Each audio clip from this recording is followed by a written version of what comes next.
Hi everyone, welcome to the Thinkers Cafe. आज की video में हम बात करने वाले हैं स्टिंग एनर्जी ड्रिंक के बारे में, जिसने पूरे के पूरे एनर्जी ड्रिंक मार्केट को डिस्टर्ब कर दिया इंडिया में। जहां पर रेड बुल और मॉन्स्टर ड्रिंक बहुत पहले आ गए थे इंडिया में और उन्होंने पूरा का पूरा एनर्जी ड्रिंक मार्केट कैप्चर किया हुआ था, वहां पर स्टिंग ने एंट्री कैसे करी और कैसे आज के टाइम पर स्टिंग आपको आपके घर के पास के किराना स्टोर पर मिल जाती है। तो चलो देखते हैं कि कैसे स्टिंग बना इंडिया का मोस्ट फेमस बेवरेज ड्रिंक। और वीडियो अगर अच्छा लगे तो चैनल को सब्सक्राइब कर लेना, जिससे ये वीडियो और लोगों तक पहुंच सके। ये बिजनेस की स्टडी की शुरुआत होती है 2007 में, जब इंडिया T20 वर्ल्ड कप जीता था। वो 21st सेंचुरी की पहली बड़ी जीत थी। 2007 का वर्ल्ड कप जीतने के बाद दो चीज़ें बहुत ज़्यादा फेमस हुई, एक क्रिकेटर्स और दूसरी एनर्जी ड्रिंक। 2007 के वर्ल्ड कप के बाद लोग क्रिकेटर्स को फिटनेस आइकन्स की तरह देखने लगे थे।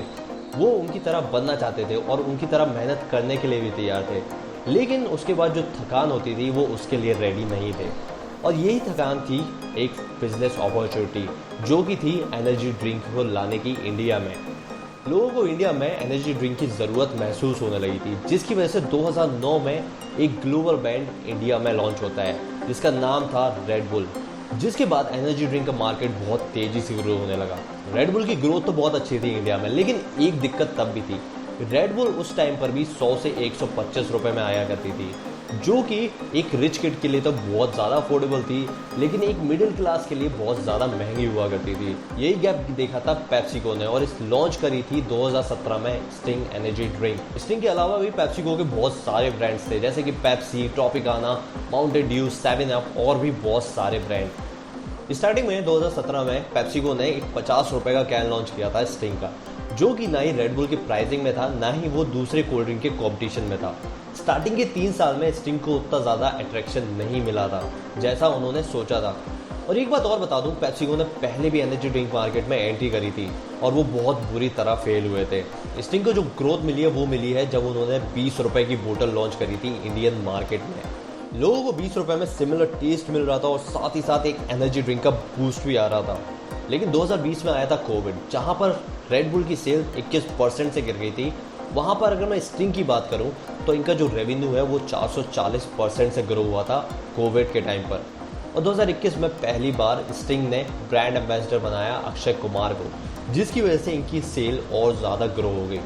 लेकिन इसके अलावा भी बहुत सारे पॉइंट्स हैं जिसकी वजह से स्टिंग आज के टाइम पर इतना बड़ा बन चुका है। तो जो पहला पॉइंट आता है वो है मार्केट डाटा। पेप्सिको इंडिया में 1989 से ऑपरेट कर रहा है, जिसकी वजह से उन्हें इंडियन कंज्यूमर के बारे में बहुत ज़्यादा पता है, चाहे वो टेस्ट हो, कंजम्पशन हो या फिर प्राइसिंग हो। चलो आप ही बताओ कि अगर आपके घर पे गेस्ट आते हैं तो आप उनको स्टिंग पिलाओगे या फिर जब अकेले हो तब आप स्टिंग पीना पसंद करोगे? कमेंट में बता देना। जो सेकेंड पॉइंट आता है वो है प्रायर एक्सपीरियंस। इंडिया में पेप्सिको ने भी 2009 में एक एनर्जी ड्रिंक लॉन्च करी थी, जिसका नाम था सोग, जो कि बहुत बुरी तरह फेल हो गई थी। और अगर आपने गैटोरेड का नाम सुना हो तो वो भी पेप्सिको की ब्रांड है। और स्टिंग इंडिया में बहुत बाद में आई, वो वियतनाम में ऑलरेडी सक्सेसफुल हो चुकी थी, जहां पर लोगों की परचेजिंग पावर बहुत ज़्यादा कम है। लेकिन अगर देखा जाए तो इंडिया में भी लोगों की परचेजिंग पावर बहुत ज़्यादा कम, जिसकी वजह से पेप्सिको को पता था कि किस प्राइस में हमें एनर्जी ड्रिंक को इंडिया में लॉन्च करना है। जो तीसरा पॉइंट आता है वो है फर्स्ट मूवर एडवांटेज। इंडिया में जो पहले एनर्जी ड्रिंक का मार्केट हुआ करता था वो बहुत ज़्यादा प्रीमियम माना जाता था, लेकिन जब स्टिंग ने मार्केट में एंट्री करी उन्होंने अपना प्राइस खुद डिसाइड किया। अगर आप ध्यान से देखो तो जो कोल्ड ड्रिंक के ब्रांड्स आते हैं उनका प्राइस सिमिलर होता है, लेकिन जब स्टिंग आया था उसने अपना जो प्राइस रखा था वो रखा था 20 रुपये। और अगर आप ध्यान से देखो तो उसके बाद 20 रुपये की कोल्ड ड्रिंक की बोतल्स भी आने लगी। जब स्टिंग एनर्जी ड्रिंक लॉन्च हुआ था इंडिया में, कुछ ही टाइम में थम्स अप ने भी उसी रेंज में अपनी एनर्जी ड्रिंक लॉन्च करी थी, जो कि उतनी ज़्यादा फेमस नहीं हो पाई है जितनी स्टिंग आज के टाइम पर है। Let's come to the last part of this video and that's the learning we can learn from this case study. So जो पहला पॉइंट आता है वो है market research and consumer behaviour. अगर आपने ध्यान से सुना होगा तो पेप्सिको के पास डाटा था। सिमिलरली अगर जब भी आप कोई प्रोडक्ट लॉन्च करते हो मार्केट में, आपके जो इनिशियल 100 से 1000 कस्टमर होते हैं उनके फीडबैक बहुत ज़्यादा इंपॉर्टेंट होते हैं, जिसकी वजह से आपको कॉन्फिडेंस आता है अपने प्रोडक्ट पे कि वो मार्केट में चलेगा भी या नहीं चलेगा। सेकंड जो पॉइंट है वो है टाइमिंग।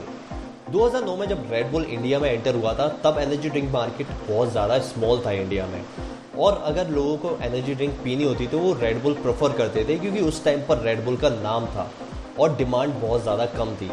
लेकिन जब 2017 में स्टिंग लॉन्च हुई, उस टाइम पर एनर्जी ड्रिंक का मार्केट बढ़ चुका था और लोगों के बीच में डिमांड बहुत ज़्यादा थी, इसलिए स्टिंग मार्केट में हिट हो गया।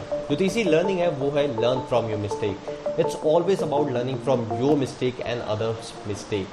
पेप्सिको ऑलरेडी फेल हो चुका था एक ड्रिंक के साथ इंडिया में, तो पेप्सिको ने जो गलतियां पहले करी थी वो उन्होंने नहीं दोहराई, जिसकी वजह से स्टिंग सक्सेसफुली लॉन्च हो पाया इंडिया में और आज के टाइम पे 720 करोड़ का रेवेन्यू कर रहा है इंडिया में, जो कि एक्चुअल में रेड बुल से भी ज़्यादा है। So this was the case study of sting energy drink. तो अगर वीडियो अच्छा लगे तो चैनल को सब्सक्राइब कर लेना, वो लाइक बटन को दबा देना और अपने दोस्तों के साथ शेयर भी कर देना। So that's it, have nice day.